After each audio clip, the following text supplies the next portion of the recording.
Una de les coses que més criden l'atenció de l'uniforme de gala dels Mossos d'Esquadra és que la barroca elegància del seu uniforme la complementa la senzillesa del seu calçat, les espardenyes.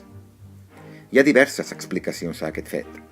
El principal, i més conegut dels arguments que en justifica l'ús, és aquell que ens diu que tot plegat és una qüestió del propi ideari dels Mossos. El barret de copa i les espardenyes de l'uniforme de gala significarien, per tant, que el cos policial està al servei tant de les classes més benestants com de les més pobres. El seu objectiu és defensar tothom.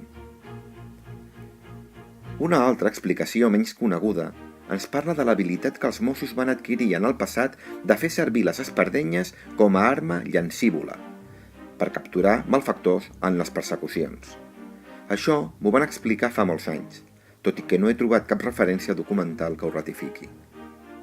No obstant això, en alguns municipis dels països catalans es practica el joc del llançament de l'espardenya contra objectes o mirant de llançar-la ben lluny.